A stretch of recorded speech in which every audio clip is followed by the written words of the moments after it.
everybody. This is Todd Dewey from Ice Road Truckers on the History Channel, and I love to listen to TNCRadio.Live.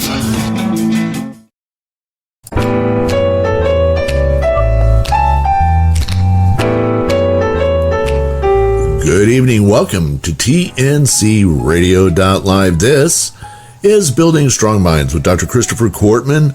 Awfully happy to have you in here with us this evening. Going to be talking about all sorts of things that might be on your mind as you're out there driving the highways and byways of the USA and Canada. And, I don't know, Dr. Chris, I'll be honest with you, feeling a little bit tired tonight. I was on with Steve Summers last night and only got about 3 hours sleep. That's not healthy, is it, to only get a couple hours of sleep in a night? Well, unless you are a superhero with a big S across your chest, you probably need at least 6-7 hours. And honestly, the researchers are saying 8 or 9 is great if you can get it. Yeah. We have research that says when you sleep less than 6 hours, you don't live as long. And without good sleep, we tend to make poor decisions the next day. And that can be as simple, believe it or not, as food choices.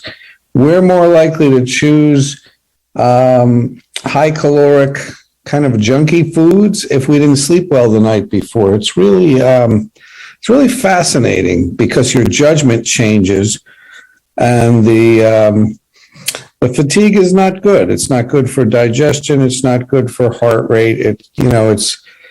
It's one of these things that you don't want to get into a habit. One night, yeah, sure, it's understandable. We all have things that come up, but I guess I would implore all of the listeners out there to be very jealous, if you will, about your sleep.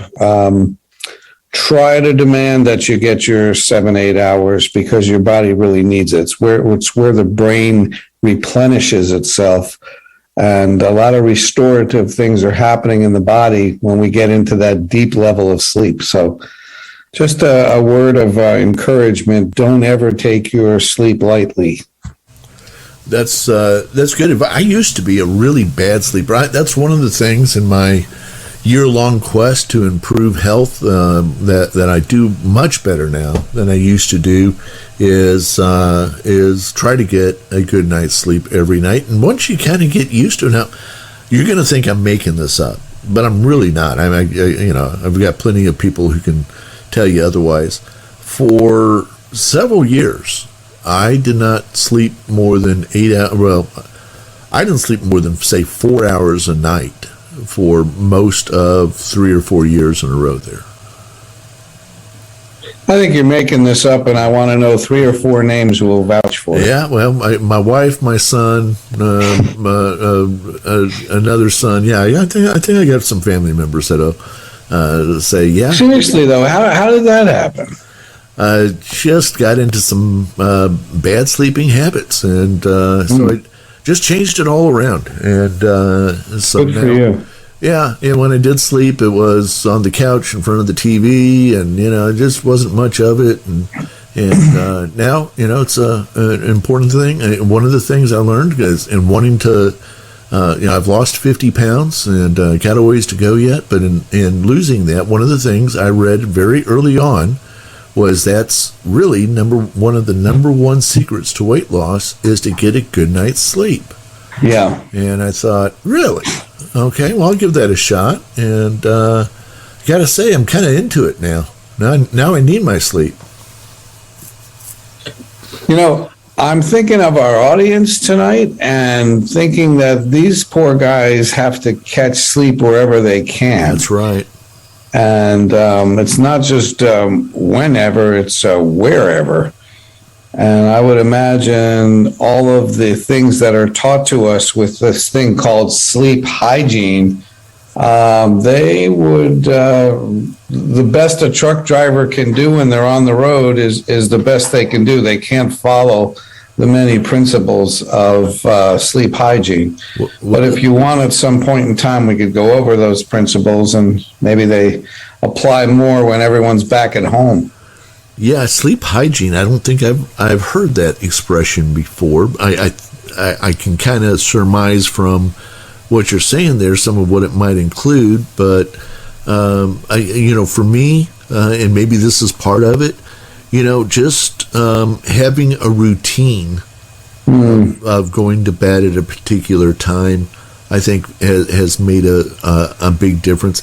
That is a really hard thing to do on the road, though, because a lot of times you're sleeping in the back part of your truck, and it's okay. I've got X number of hours of downtime right now, and it's almost like you've got a race to catch your sleep. Okay, I've got to be moving by such and such a time, and so even though it's 4:00 in the afternoon, I'm going to try to force myself to go to sleep for the next 8 hours or whatever it is you're going to try to do, and get the truck moving in the next 11 hours or whatever it is. Depending on what you're hauling, where you're hauling, how you're hauling, all that kind of stuff can impact what those rules are, but it's awfully hard to teach your body to live by a set of government regulations on how much you're supposed to sleep and when. That's the truth. And, doing the best we can do with what we have is something you could preach to anyone at any time.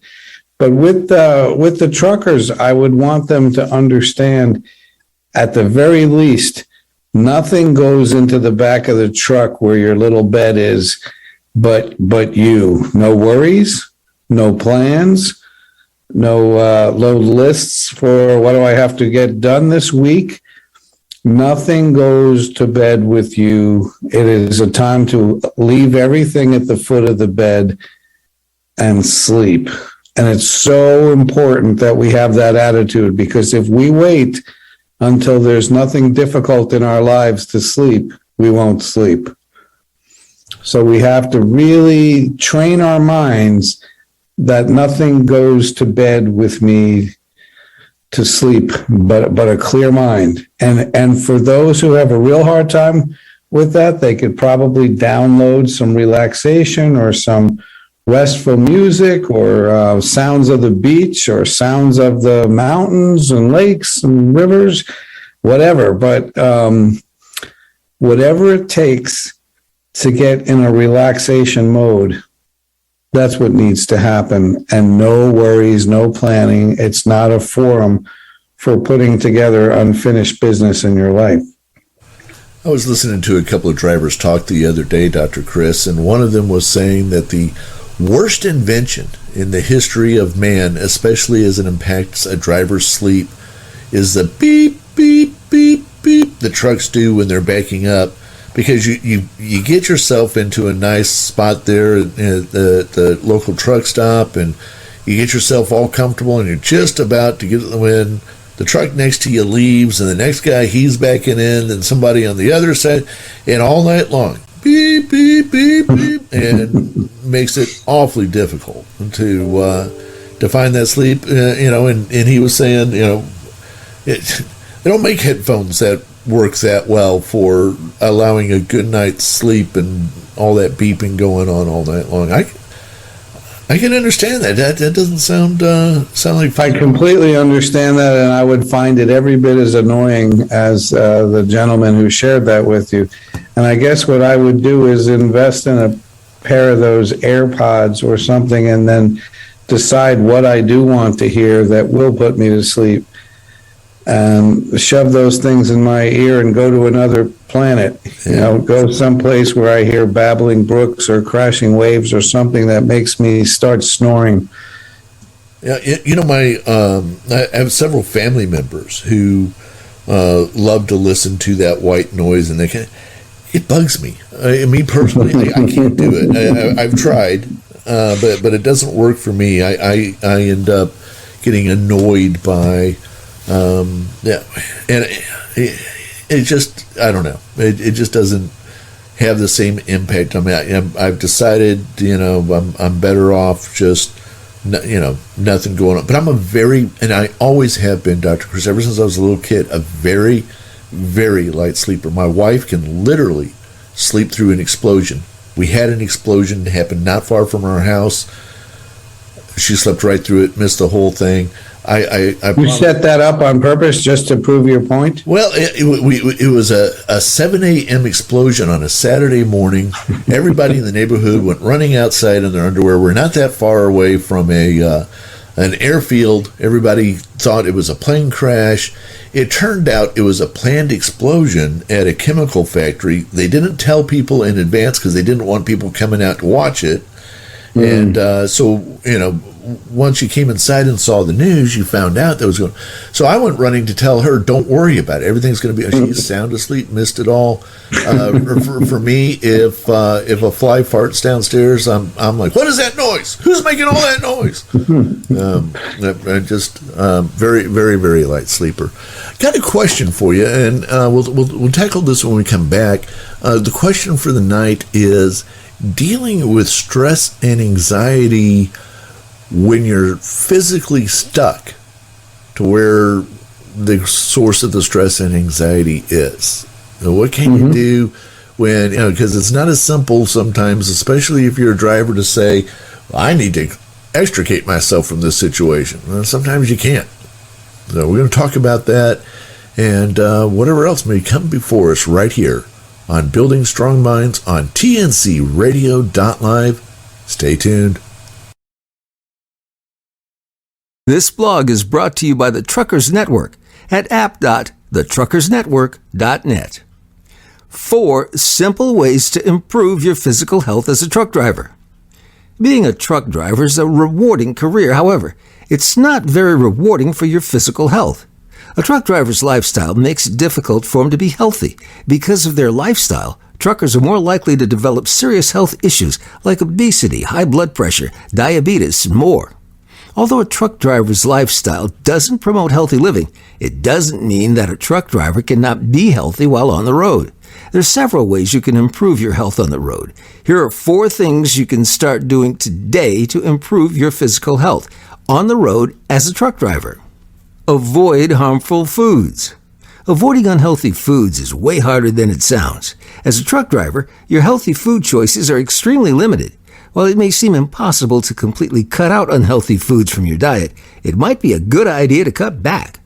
You can start cutting back on unhealthy foods by packing meals in your truck. That way, the next time you get hungry on the road, you can eat a much healthier meal instead of eating greasy, high-calorie fast food. Another way you can start cutting back on unhealthy foods is to make a list of unhealthy items you eat every day and start slowly replacing them with a healthier option. For example, if you drink soda 3 times a day, cut back to 2, then to 1, and then none. Stock up on healthy foods. To live a healthier lifestyle, you have to cut back on heavily processed foods. Unfortunately, a truck driver's diet heavily consists of processed foods. Stocking up on healthy groceries is one of the best ways you can improve your physical health. When grocery shopping before your trip, avoid frozen pre-made meals, sodas, fried foods, chips. Instead, look for whole grain, fruits, veggies, and healthy fats. Start exercising. Exercise is essential to a driver's overall physical and mental health. Truck drivers have to get creative to stay fit while on the road. Finding the time to exercise can be a challenge for truck drivers. Drivers spend up to 11 hours a day on the road. After working all day, exercising may seem like the last thing you want to do, but you'll thank yourself later. Exercising a few times a week will not only improve your physical health, but also mental health. Get a good night's rest. The right amount of sleep is crucial for a truck driver. Lack of sleep can make driving dangerous. A study shows that long-haul truck drivers obtain less sleep than the required amount of alertness on the job. Truckers need a good night's sleep to be fully alert and ready to take on the road the next morning. Truck drivers travel several hundred miles each day. To reach their destination on time, they'll have to prioritize sleep so they can be alert and ready to take on the day. Not only is sleep an important factor for job performance, but it's also important for lowering stress levels and improving your immune system. Now, here are some ways to promote better sleep. Turn off electronics an hour before bed. Invest in a good mattress and pillow. Put up curtains in your truck cab. Avoid caffeine before bed. And exercise. This blog was brought to you by the Truckers Network at app.thetruckersnetwork.net. Do you have the TNCRadio.Live app? It's free and easy to download. Just go to app.tncradio.live, Google Play, or the App Store. Get access to live streaming radio developed by drivers for drivers. Download the TNCRadio.Live app today.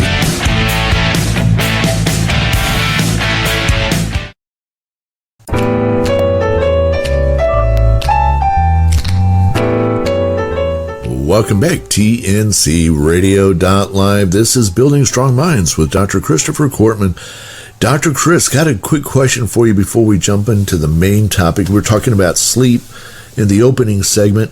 I'm wondering, so you've done 75,000 hours of therapy. That's giving, not receiving therapy. Let's be clear about that. Though we were talking last hour that somebody who received 75,000 hours of therapy would also be an interesting radio host.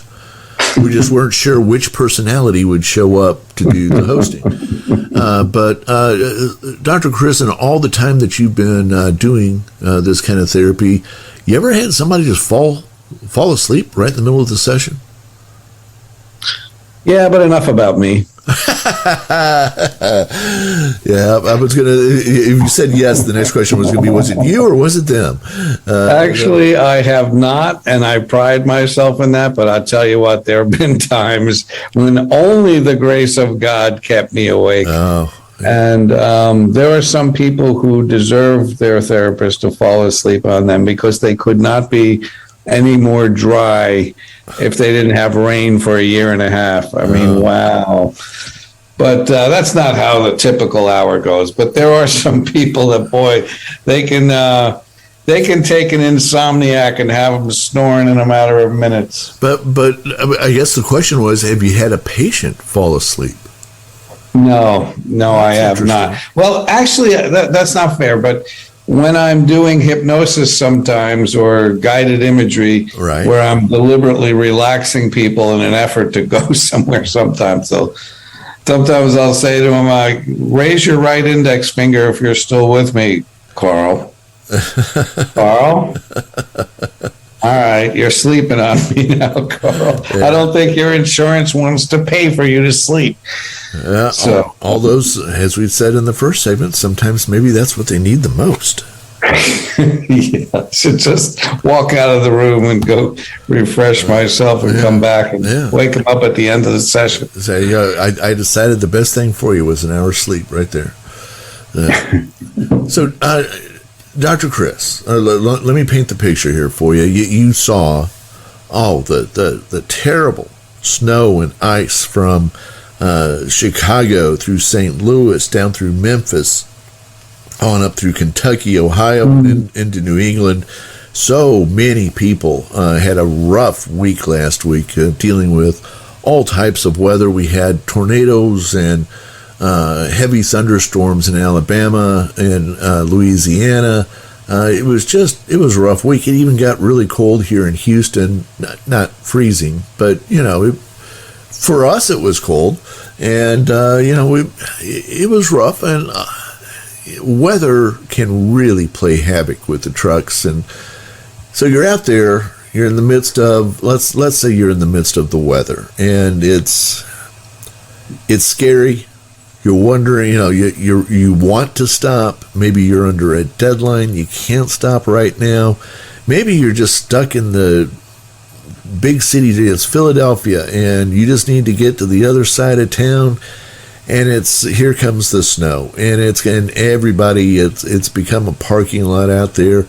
Sometimes you've got, we can show, it's very easy to go out to YouTube and see people who cut in front of drivers to slam on their brakes so that they'll be hit so they can sue the driver and the company. So you got just craziness, just crazy. And at times you're sitting there as a driver and it's just one thing after. You got the weather, you got the snow, you got the lightning snow, you got it's getting dark, you can't find a parking spot, you're tired, you're past your limits, you need to stop, you're by yourself, your wife is calling, she's mad at the kids are mad at her, the dog ate the cat, and everything is just going wrong all at once. And, a lot of times we tell somebody if they're in a situation where they're feeling a lot of anger, a lot of stress, a lot of anxiety, to remove themselves from the situation.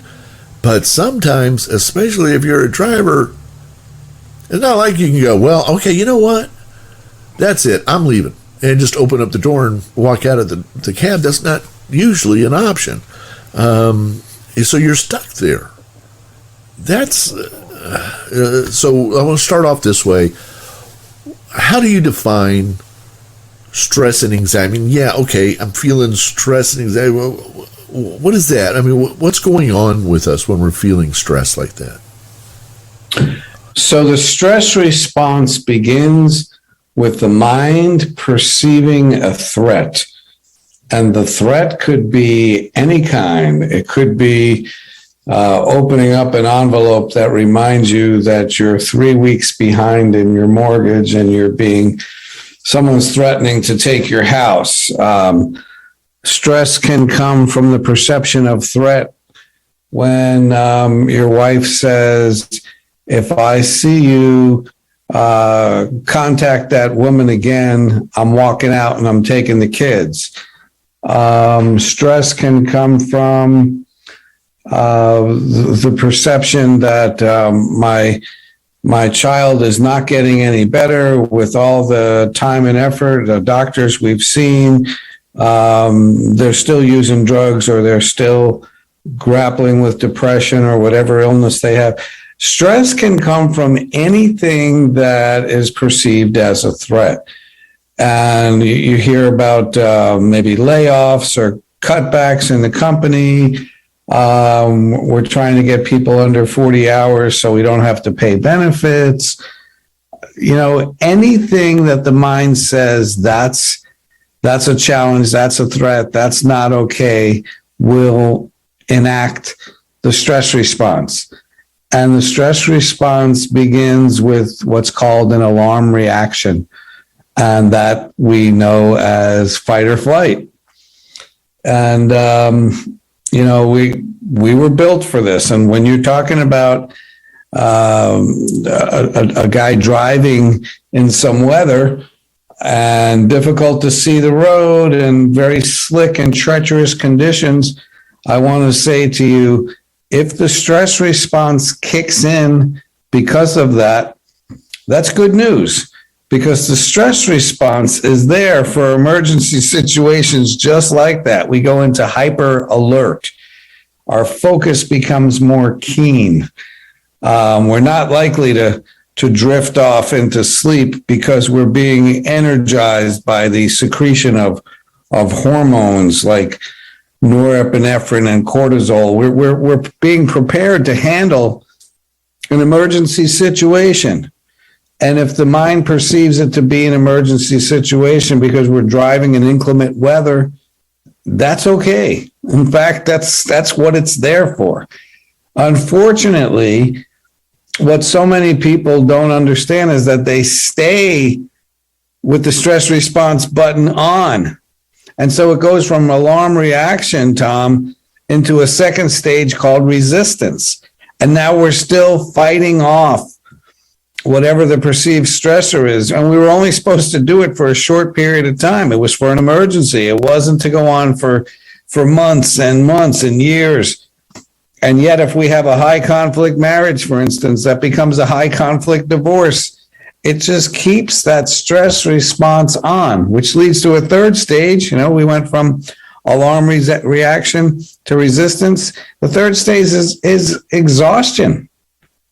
And that's when we have different kinds of breakdowns. And breakdowns can be, just like we were talking about earlier, insomnia or depressions or some kind of diabetic condition, low back pain, gastrointestinal issues.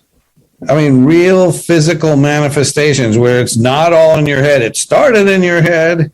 They call these things psychophysiological. They used to call them psychosomatic, meaning mind and body both, right? It starts in the mind. Stress over time starts to break the body down. And then if you follow that, you go from the third stage of exhaustion into disease and then to death. That's what stress does long term on the body.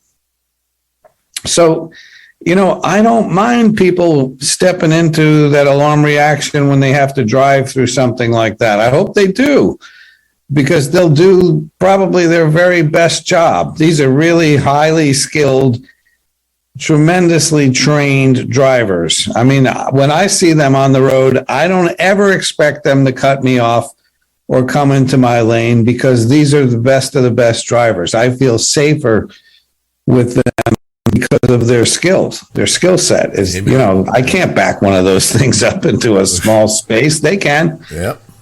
And so I have a lot of respect. That's my personal bias. I have a lot of respect for the drivers, because they're skilled and because, they do an awful lot of sacrificing to get things done. And, I complained a couple of weeks ago because I couldn't find Gatorade Zero on the shelves. It's like, what's going on here? What's going on here? Made me realize that everything I ever get off the shelves, these guys drove there. It's incredible. And we all owe a debt of thanks. And yet what they get on the road is people oftentimes resent them and can't stand to have drivers or big trucks on the road at the same time they're driving. But, we owe a debt of gratitude, in my opinion. But back to the stress thing. You can't always escape from a stressful situation. So it's really important to take into account, Tom, what you have control over and what you don't. Wow. Well, that leads to a whole new set of questions that I've got for you. So we're going to hold it there for just a minute and step away, and we'll be back in just a couple of minutes right here on TNCRadio.Live.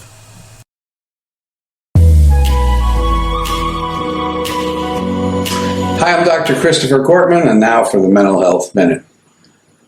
In the last video, we were talking about Hans Selye at the University of Montreal and how he discovered this general adaptation syndrome, which has 3 different distinct stages. The first stage, the alarm reaction. And we were built for this alarm reaction, this fight or flight. We can do this many times throughout our lives and never have it be a big issue. The problem is when the perceived threat, the stressor, stays with us. And then we go into a second stage called resistance.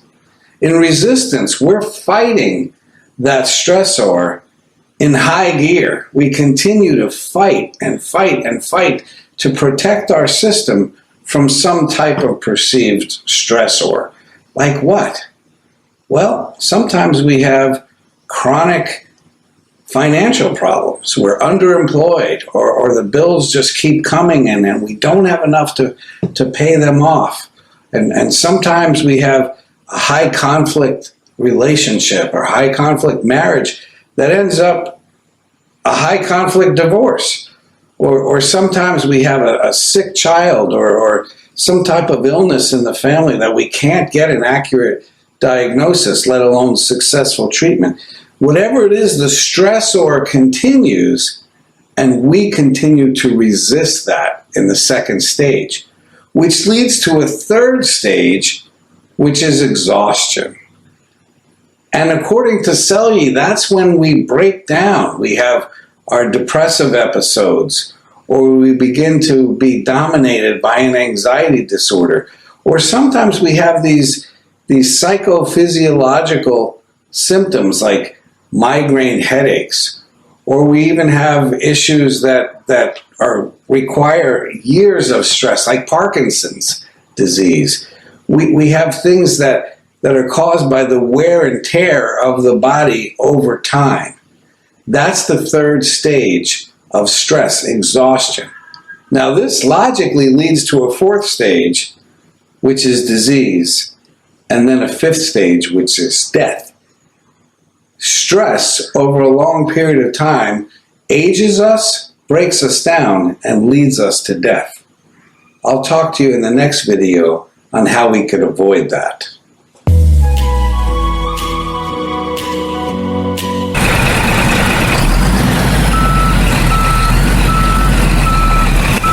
I'm Ron Samuels. We put it in reverse gear so you can enjoy the history of popular music and hear the soundtrack of life Wednesdays at 8 Eastern and 7 Central, right after the train station on TNCRadio.Live. Welcome back in. TNCRadio.Live, Building Strong Minds with Dr. Christopher Cortman. I'm Tom Kelly. And Dr. Chris, we were talking about stress and the stress reaction. So a couple of things come out of there. First of all, just kind of defining our terms. What's the difference between stress and anxiety, or is that basically the same thing? You know, if you ask that question in some kind of a psychological column, which I've read before, including recently, they'll try and make some kind of distinction. But in actuality, it's the same thing going on in your body.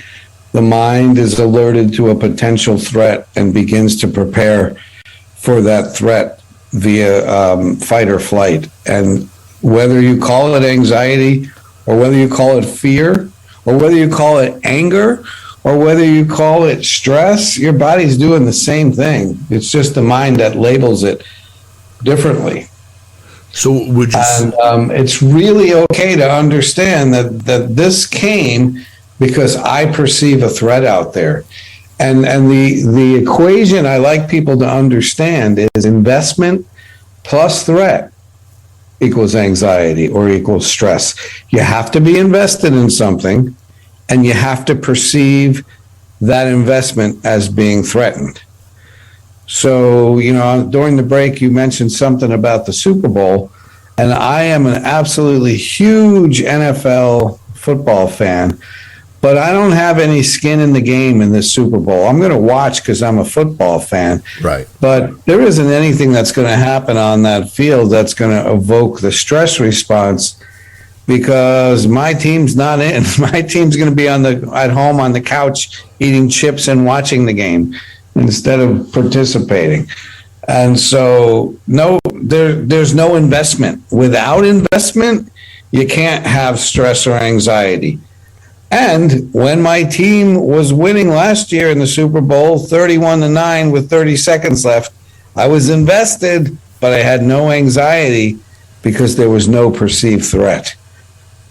Both of these things are necessary to have stress or to have anxiety. And so I would always encourage people, ask yourself, where's the threat? Or what exactly am I invested in?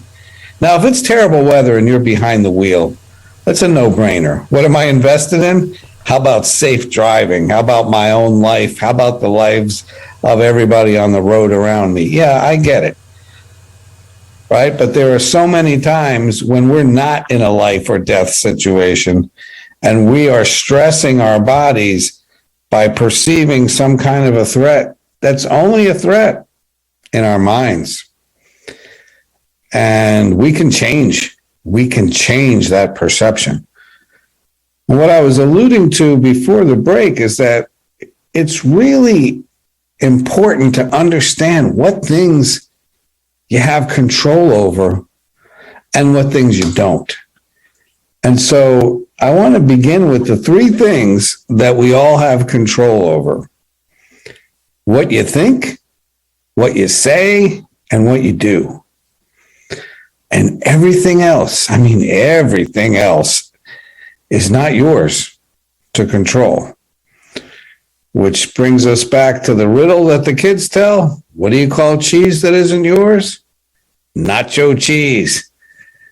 And what does that mean? It means there's all kinds of cheese out there that isn't yours to control. What other people say, what other people think, the weather, the stock market, the traffic, the Middle East politics, what's going on with the virus. There's so many things out there that are not mine to control. They're not my cheese. And I want people always to understand, if you can't fix, change, or control it, then you need to respond well to it. and let go what isn't yours. That is such an important instruction. I want every little kid in the world to understand that. Excuse me. And every adult, everyone listening, I always want people to understand what belongs to me here. What belongs to me is what I think, say, and do, right? But I have to respond well to the many, many things outside of my control. And so that includes your boss's behavior. It includes your wife's behavior. It includes your children's behavior, coworkers. It includes the president's behavior. Everybody in the world is going to do whatever makes sense to them at any time, not what makes sense to me. And I have choices as to how I want to respond. And if I allow other people's bad behavior to cause me to be in a stress mode, then I'm always going to be in a stress mode, because there will always be someone. You mentioned YouTube before. You could go, pardon me, on social media and find somebody's crazy behavior or bad behavior that I could be upset about. And I could always be in a bad place by the many, many things going on out there that I cannot fix, change, or control. So I want people to understand right away, if you want to champion your own stress, it begins with your perception of, wait a minute, this is just not mine. Not mine to control. I need to let this go. Now, how do I let things go? If you're a person of faith, you have an inside track to give it to God or whatever your higher power is, to let things go and say, I trust you, Lord, with this. I can't control this, but I trust you with it. I mean, again, to these people of faith, what's the most oft repeated phrase in the entire Bible? Fear not. Yeah, fear not. Why do you think that is? I don't know, but my guess is the author or authors, the voice behind the writers, was well aware of the fact that this was going to be one challenging journey for humans. And the resounding message is, don't be afraid, trust me, I will go with you. There is no place biblically that says, I will make it so you don't have any problems. Don't worry, it'll be a piece of cake. There's nothing like that. But what it does say repeatedly for the people of faith is that I will be with you always, even unto the ends of the earth. It says, I will never leave you nor forsake you. There are promises that say, though you go through a difficult time, I will walk with you. I won't abandon you. Trust me. My yoke is easy and my burden is light. Come unto me, all you that labor and are heavy laden, and I will give you rest. I mean, for the people of faith, I want to say to you, get back to your faith, because there are promises out there to rest in your higher power, to rest in your God. And by the way, I did a mental health minute on this a little while ago.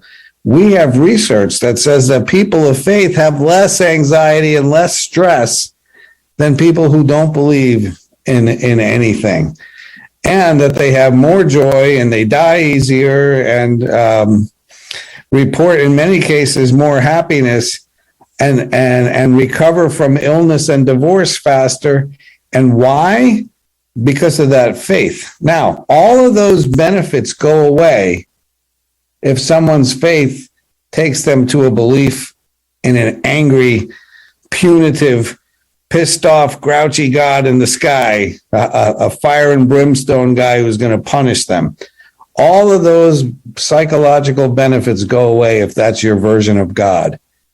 There needs to be a sense of God as a benevolent, a loving, a forgiving, a daddy type God that you can trust and open up to and sit on his lap and feel safe and loved by. And the research says, even if there's no such thing as God, at the end of the day, people who believe like that will have had an easier time through life than people who don't believe. So one of the first things I would say is let go of what isn't yours. And, I'll always refer to the wisdom of the 12-step programs, right? The AA and NA and all those groups, because they have a lot of wisdom. They help people recover from some real darkness with alcoholism and drug addiction. And what do they always say? Let go and let God. And they say things like, if this doesn't affect your breathing, let it go. They'll tell you things like, easy does it, one day at a time. They cannot afford to get overwhelmed, Tom, with stress, because you know what happens to them? They'll go right back to drinking. They'll go right back to using. That's how they dealt with their issues for years. For them to stay sober, they need the program to remind them things like, this isn't mine to control. They have the serenity prayer, right? The serenity prayer basically draws a line down the middle of the sheet of life and says 2 columns, stuff I can control and stuff I can't control. And if I can control it, Lord, give me the courage to change what I need to change. And give me the serenity to accept things I can't change. And give me the wisdom to know which is column A and which is column B. Because there's a whole bunch of stuff in this world that isn't mine to fix, change, or control. And I got to learn how to let that go and shut that off. I hope that makes some sense. Oh, it makes lots of sense. That's great stuff. We're going to take a quick break, and we'll be back here in just a couple of minutes. You're listening to TNCRadio.Live. Stay right there. 5 common health hazards truck drivers face. A healthy lifestyle is often overlooked by most truckers. Due to work conditions in the trucking industry, it's difficult for truckers to live a healthy lifestyle. Living on the road makes it hard for truckers to prioritize their health. Truck drivers have limited access to healthy food, lack of sleep, and exercise. Due to their work and living conditions, truck drivers statistically have more health problems. It's important for truck drivers to be aware of the common health hazards they face. To live a long, healthy life, truckers will have to focus on their health and make a conscious effort to be healthy. Sleep apnea. Sleep is crucial for truck drivers. Lack of sleep can make driving dangerous. A study shows that long-haul truck drivers obtain less sleep than the required amount for alertness on the job. Truckers need a good night's sleep to be fully alert and ready to take on the road the next morning. Getting a good night's sleep is crucial for keeping a truck driver alert and productive. Truck drivers travel several hundred miles each day. To reach their destination on time, they'll have to prioritize sleep so they can be alert and ready. Obesity. When you live in a tiny truck cab and drive for 11 hours a day, it becomes increasingly difficult to maintain a healthy lifestyle. As a result, obesity is a terrible problem that American truck drivers face. According to the American Dietetic Association, 86% of truck drivers are obese. Healthy food is hard to come by while driving and working on the road. Truck stops offer greasy, high-calorie food rather than healthy fruits and vegetables. It's important for truck drivers to be conscious of what they eat. There are many other health risks that come with fast food and truck stop food. High blood pressure, also known as hypertension, is a silent killer of both your health and trucking career. A poor diet, smoking, obesity, lack of exercise are causes of high blood pressure. Truckers need to be aware of the causes of high blood pressure and take necessary steps to avoid them. Not only does high blood pressure put your life at risk, it can also disqualify you from driving. Truckers with stage 3 hypertension, that's 180 over 110, are automatically disqualified. Depression. Truck drivers spend a significant amount of time away from home and their loved ones. They also work alone for 11 hours a day. It's not uncommon for truckers to start to develop symptoms of depression. Truck driving's not an easy job. It comes with a lot of stress and anxiety. Depression not only affects a person mentally, it also affects you physically. Depression affects your energy levels and the amount of sleep you get. It can also cause a change in appetite, headaches, and muscle aches. It's important for truck drivers to consider their mental health as well as their physical health. This blog on TNCRadio.Live is brought to you by the Truckers Network at app.thetruckersnetwork.net.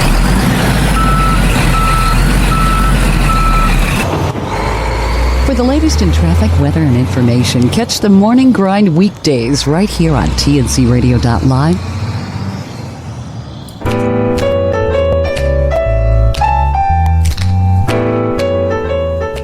Welcome back. TNCRadio.Live. This is Building Strong Minds with Dr. Christopher Cortman. Dr. Chris, you gave us all a lot to think about there in the previous segment. Yeah, I apologize. I just get rambling. No. It was great stuff. First of all, before I can't believe how fast this hour goes. Tell me, if people wanted to learn more about you and what it is that you do, how do they do that? And along with that, I know you've written a few books. Is there a book that you've written that would be helpful for those who, they get the basics of what you're saying, but they want to dive in more? How can they do that? So, first of all, how do they contact you? They could get to my website, srqshrink.com. S as in Sam, R as in Randy, Q as in Queen. That's Sarasota, SRQ. Shrink.com. And that'll take you anywhere, including to all of the social media. If they're on TikTok, just look up my name. I have, I think they call it TikTok Shrink. And I have a number of mental health minutes, probably about 90 of them, that somebody can peruse. As far as books, I've written 4 books now, going on 5 soon. But the one book for this conversation would be a book called Take Control of Your Anxiety. And that is a light book, very easy read.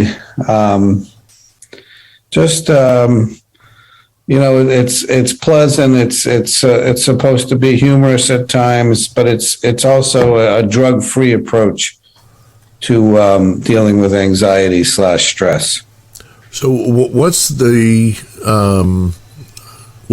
starting point there? We always like to give some practical advice here. When the anxiety is building and I'm aware of it, or maybe that's the starting point. At what point?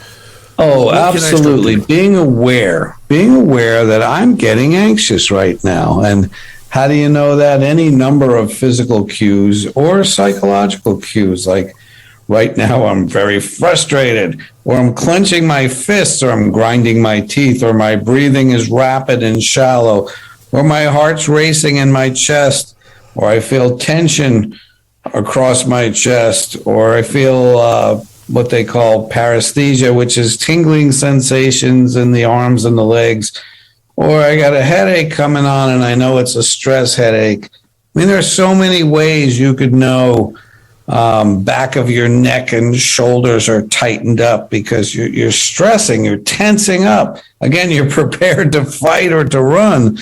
And there you are sitting in a truck. You don't need to do either of those things. You need to relax and focus on the road. So, being aware is so, so important. And, I was mentioning before the importance of knowing what's mine to control and what isn't.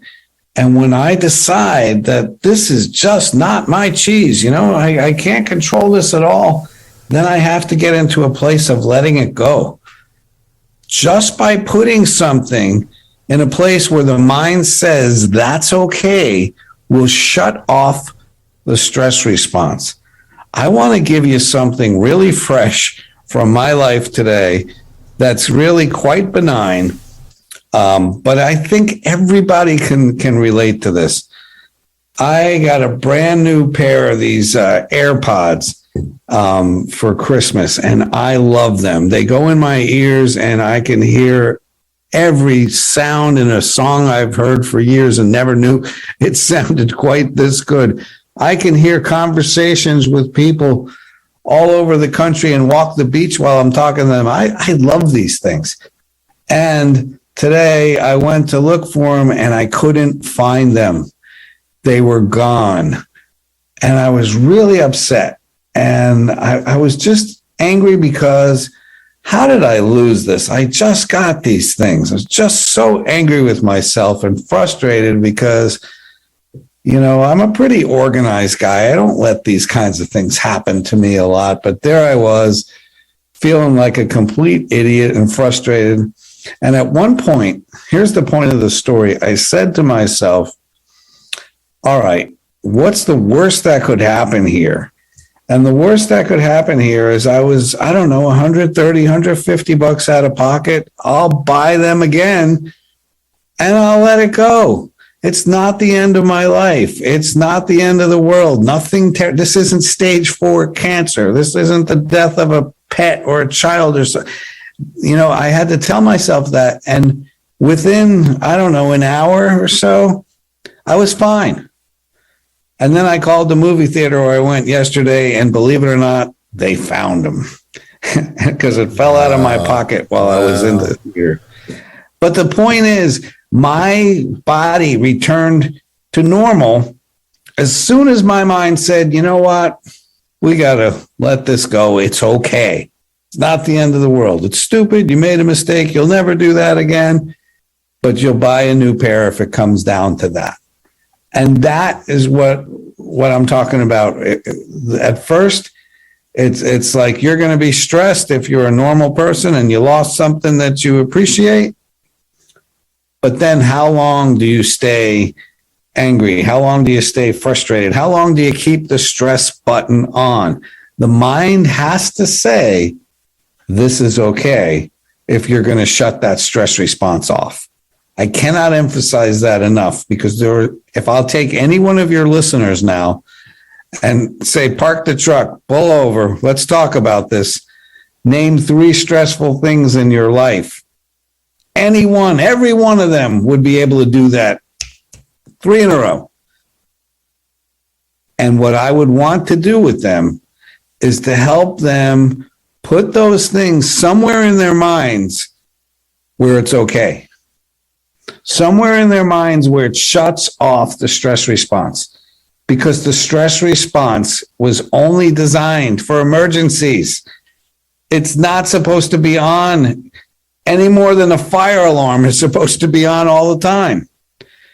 The fire alarm is only supposed to be on when there's a fire and there's an emergency. And thank God we have those alarms, because that'll wake anybody up except for maybe your wife, Tom. And then we know to get out of there. But I don't want that thing on 24/7, because not only would it stop being productive, it would be counterproductive. And the same thing is true with the stress response. And consequently, we have to learn how to shut it off. So what do I want people to do? I want them to let go of everything they can't fix, change, or control. I want them to give it to a higher power, or give it to whatever they believe in, or just completely let it go. Or trust a friend, tell your friend, let it go. I want them to learn deep breathing, relaxation, prayer, anything that's going to help them control their respiration or their breathing, control their heart rate, get themselves calm again. I want them also to learn the best problem-solving skills they can learn. And part of problem-solving skills is when you realize you have to ask other people who know more than you do. And I want them to be able to say, sometimes all I can do is just let this go and ride it out. And then sometimes what I need to do is take ownership and apologize. And sometimes what I need to do is to forgive other people so I can let go of the anger and let go of the resentment. These are things that we need to learn how to do if we're going to manage our stress, Tom. That's fantastic. Tell me one more time, the name of the book? The name of that book is Take Control of Your Anxiety. Take Control of Your Anxiety. And they can find that on your website? Yeah, always on Amazon. You can always order books like that on Amazon. Absolutely. Well, this has been really a very, very helpful hour, and it flew by. Encourage everybody to join us next for Truckers Life Radio. Very interesting guest tonight, Michael DeBay. Michael